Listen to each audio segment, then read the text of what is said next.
Hermanos, buenas noches a todos. Tengan un feliz sábado. Estaba yo esta semana pensando en las circunstancias que estamos viviendo, por supuesto, pero ya que estamos llegando al fin de estos vídeos, se me ocurrió hacer un vídeo de uno de mis temas favoritos, en un culto de uno de mis temas favoritos, que es la ley. A mí la ley de Dios es un tema que me gusta mucho. Me gusta analizar y pensar, meditar en esto, en el por qué razón, estando bajo la ley de Dios, la vemos como algo tan diferente a lo que realmente es. Siendo un tema tan complejo y tan bonito, les invito a que oren conmigo. Querido Señor, en este momento pedimos tu bendición, tu presencia. Te damos gracias porque hasta ahora nos has sostenido, nos has librado de todo temor nocturno y saeta que huele de día, Señor, y nos has cubierto con un cerco protector. No tenemos nada que temer al futuro, a menos que olvidemos cómo tú nos has ayudado hasta ahora en el pasado. Ahora que vamos a escuchar tu palabra, te pedimos que por favor nos acompañes. En nombre de Jesús. Amén. No sé a cuántos les gusta leer a Pablo, a Pedro, a Santiago. Estos hombres abordan la ley de una manera magistral, pero específicamente hay uno que por encima de todos ellos le dedica mayor cantidad de párrafos y de letras y de palabras. Naturalmente estoy hablando de Pablo. Pablo es un autor que, dicho por un profesor que he conocido que no era cristiano, pero era filósofo.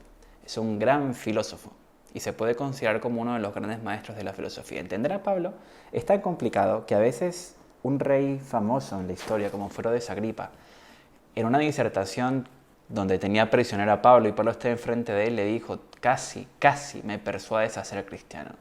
Y en otra ocasión le dijeron, Pablo, las tantas letras te tienen loco. Pablo era un erudito, era un hombre muy inteligente y muy conocedor de la ley de Cristo. Y se encuentra con un problema muy grande. Y nosotros ahora, lejos de la realidad de Pablo, abordamos la ley de una manera distinta. Hermanos, ¿saben? Cuando el salmista en el Salmo 119 dice, oh, cuánto amo tu ley, ella es mi placer, en ella medito de día y de noche, cuando dice, lámparas a mis pies tu palabra y lumbrera en mi camino. En el Salmo 119, que es el salmo más largo de la Biblia, y curiosamente el salmo que está dedicado única y exclusivamente a la ley de Dios, no tiene otro tema que no sea solamente la ley de Dios. Y David se deleita en la ley y ama a la ley y honra a la ley y se enorgullece de vivir y deleitarse conforme a la ley. En cambio nos llega a nosotros y vemos la ley como una opresión, como algo distinto, es que algo no estamos haciendo bien y posiblemente el error esté en el enfoque que le estamos dando. En el Antiguo Testamento y en el Nuevo Testamento aparentemente la ley cambia, aparentemente la ley se vuelve distinta. Y en Pablo tenemos declaraciones que los llevan a pensar de esa manera. Por ejemplo, en Romanos 7:12, Pablo dice que la ley es santa, es justa y es buena. Sin embargo, en Romanos 6:14 dice, ya no estamos bajo la ley, sino bajo la gracia. Entonces como que descalifica totalmente lo que ha dicho antes. Luego en Romanos 3:31, Pablo confirma la circunstancia y la importancia de la ley.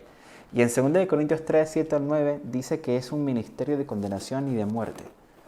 Entonces aquí, aparentemente y evidentemente, Pablo se está contradiciendo y está afirmando y abordando la ley desde dos polos opuestos. Es muy difícil para las personas entender a Pablo en esta realidad, porque Pablo por un lado exalta la ley y por otro lado la condena totalmente, dice que incluso nos es necesario para ser salvos no vivir en la ley ni bajo la ley. Términos complicados de entender. Para entender a Pablo realmente tenemos que abordar un poquito su contexto. Los teólogos, que lo han estudiado mucho y mucho este tema, tienen tres creencias acerca de Pablo.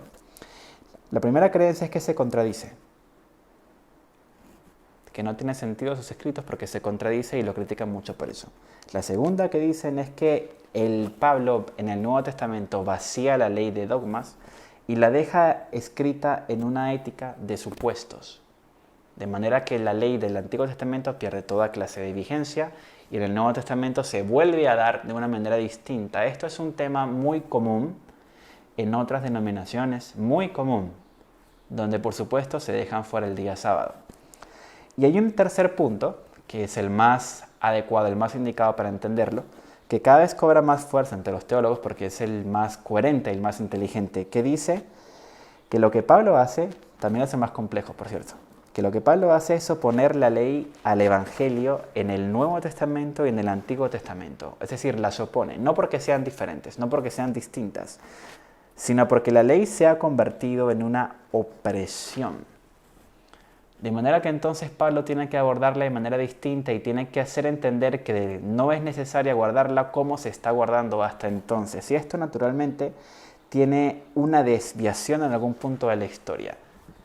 En un punto de la historia Dios dio su ley, la dio para vida, y el pueblo en vez de cogerla como para vida, la cogió y la abordó como una meta, una lógica, una carrera que tienen que correr y tienen que guardarla a la perfección. Y se desesperaron porque vieron que no podían hacerlo. Entonces comenzaron a abordar más interpretaciones de la ley para guardar mejor la ley. Porque amaban a su Dios y querían honrarlo guardando su ley, solamente que lo convirtieron en dogmas muy estrictos. Esta desviación, posiblemente algunos dicen que se hizo directamente desde el Éxodo, a partir de allí en adelante, o cuando vuelven a Jerusalén en la época de Nehemías y de Esdras, donde los eruditos de la ley comenzaron a interpretarla y escribir sobre ella interpretaciones. El Talmud, por ejemplo, sabemos que es una interpretación de la Torá. Sobre la Torá, los rabís hicieron una interpretación aparte, parafraseándola, completándola, de manera que la Torá sea más entendible y sea más fácil de guardar por ellos. Cosa que no estaba en principio mal encaminada, pero que luego se deriva en algo muy, muy peligroso. Porque entonces el ser humano se encuentra con la realidad de que no puede guardar la ley y por lo tanto no puede ser salvo si no guarda la ley. Y porque la ley nos acerca a Dios, si no guardamos la ley, entonces bajo la ley estamos condenados. De manera que si alguien guarda la ley mejor que yo, esa persona está más cerca de Dios que yo. Y por lo tanto está en un nivel espiritual más alto que el mío y tiene más derechos que yo. El hecho y la evidencia está en que cuando llega Jesús a la tierra, Jesús tira por tierra todo esto seguido de Pablo. Y entonces este ministerio de la ley es arremetido una otra vez por estos dos grandes autores, por Jesús y después mucho más ampliamente por Pablo. Es importante asumir y ver que Pablo no criticará la ley como algo exuberante y esclavizante.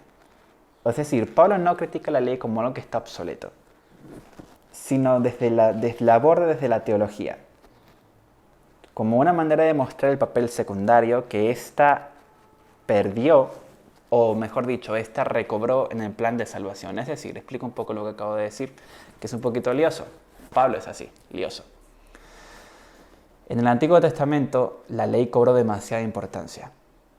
Y cuando Pablo se encuentra con esta realidad en el Nuevo Testamento, entonces él trata de quitarle importancia a la ley, que sigue siendo importante, pero no el principal dogma para llegar a la salvación, y trata de decir que el principal dogma es Cristo. Es decir, que los propios fariseos han añadido a la ley un papel mesiánico que realmente no tiene. Es importantísima la ley porque es la que nos acerca a Dios y la que nos muestra cómo es el carácter de Dios. Pero es imposible guardar la ley a no ser que el Espíritu Santo obre en nosotros y nos cambie de manera que perdamos todo tipo de enfrentamiento con la ley. Si yo quiero guardar la ley por mí mismo, por mis propias fuerzas, si empiezo a controlarme para no mentir, para no transgredir el sábado, para no comer cosas que no estén en la ley, y empiezo a hacerme una serie de normas, primero que nada se convertirá en una carga muy pesada para mí, imposible de llevar, y segundo, tarde o temprano fallaré. Porque el ser humano se caracteriza porque al principio se guarda en algunas cosas, pero tarde o temprano cae, porque se vuelve una prisión, una disciplina constante. Jesús dirá que la ley no es así. Jesús dirá que la ley se guardará a través de la gracia, a través de la acción de que el Espíritu Santo tiene en nosotros, y Pablo lo va a corroborar. Por lo tanto, la ley se basa en una ética teológica donde no se puede justificar ni salvar a nadie mediante la ley, como dice Gálatas 3:19. Esta no es la competencia de la ley. Y finalmente, para entender a Pablo tenemos que entender por qué Pablo escribe y reacciona así, hay que entender la realidad de Pablo. La realidad de Pablo es que Pablo había sido alumno de Gamaliel, había estado sujeto a la ley, había vivido bajo la ley toda su vida y estaba orgulloso de cumplir la ley. Tanto es así que estaba seguro de que para guardar la ley tenía que perseguir a los cristianos y darles muerte. Darles muerte. Porque pensaba que estos cristianos estaban deshonrando a Dios. Cuando se aparece Jesús en Hechos 9 y Pablo se cae al suelo, Pablo entiende que todo lo que ha guardado hasta ahora ha sido mentira. El autoconcepto de Pablo, la verdad, la autoestima, se le cae totalmente y se le va al suelo. Y Pablo entiende que el Jesús a quien estaba persiguiendo realmente existía y está en los cielos y lo llama. Entonces Pablo se da cuenta de que la prisión donde había vivido y la fuerza que había puesto en guardar la ley, que lo había llevado a perseguir a los cristianos y quitarles la vida, estaba totalmente equivocada y totalmente opuesta al plan de salvación que Jesús tenía para nosotros. Entonces, la ley en vez de dar vida, la quitaba. Y cuando Pablo se da cuenta de esta realidad tan terrible en su vida, dedica muchos esfuerzos en tirar por tierra mediante escritos teológicos sumamente profundos, que esto no es un dogma. Y que la ley no es lo más importante para el plan de salvación, sino creer en Cristo. Una vez que creamos en Cristo y que el Espíritu Santo mora en nosotros, a continuación guardaremos la ley instantáneamente, sin darnos cuenta, pero no haciéndola un dogma y una meta, porque si la hacemos un dogma y meta, entonces seguramente y 100% vamos a fallar. Y la otra realidad que tenemos que entender en la época en que Pablo escribe es la ambivalencia de la ley. La ley es muy ambivalente y la ley enfrenta un ideal con una realidad. Por una parte se nos invita a guardar el ideal de guardar la ley, pero la realidad es que todos hemos fallado en numerosas ocasiones guardando la ley. Y se nos es dicho que el carácter de Dios se expresa en su ley y que Dios en su ley lo que hace es revelarse a sí mismo en nosotros, diciéndome, mira, yo soy así, yo me comporto de esta manera, como mi ley. Entonces tenemos el ideal de ser como Cristo, pero fallamos en ser como Cristo. Y Pablo lo trata y dice, el bien que quiero no hago. Y lo que no quiero hacer es lo que termino haciendo. Y Pablo lucha mucho consigo mismo por este ideal y por esta ambivalencia.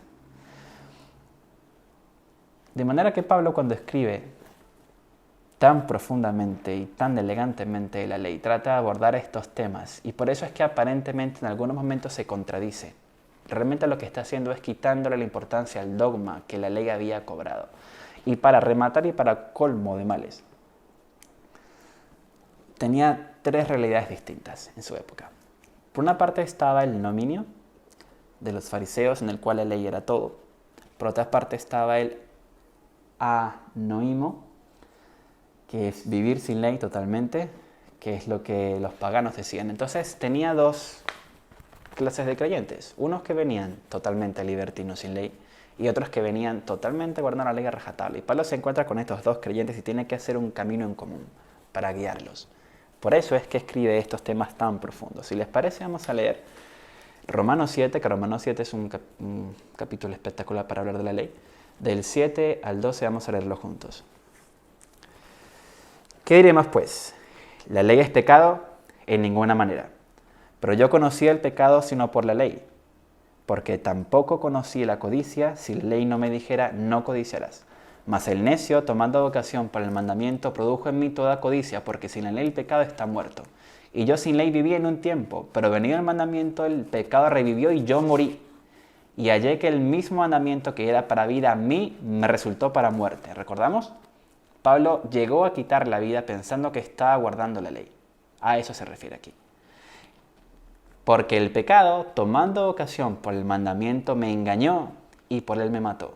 De manera que la ley a la verdad es santa y el mandamiento santo, justo y bueno.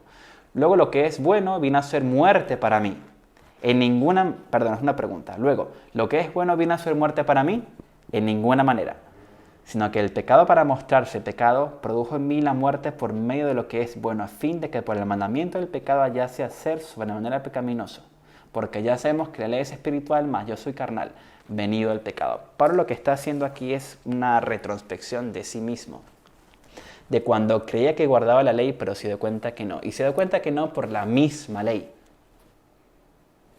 Es muy interesante y muy profundo analizar a Pablo. La ley, por tanto, según Pablo, es un arma que nos protege. pero también se puede ser un arma que ataca, según cómo se utilice. Y en eso debemos estar muy atentos y no utilizarla como un arma de ataque. La ley es profunda, toda esta disertación yo la estoy sacando del libro Más allá de la ley, que recomiendo que todos se lean porque es un libro apasionante de Roberto Badenas, en el cual me hizo entender lo que significa la ley en el Antiguo Testamento, en el Nuevo Testamento, en la época de Jesús y en mi generación. El enemigo se ha encargado de desvirtuar la ley de Dios y convertirla en objeto de burla por parte de mucha gente. Y es triste, porque la ley es buena, es perfecta, alegra el corazón. Es digna de guardar en el corazón, es digna de sostenerla como si fuera una lámpara para que alumbre nuestro camino. Que este sea nuestro pensamiento en este día sábado, que por cierto es uno de los principales motivos de que la ley exista. Un gran abrazo a todos, feliz sábado.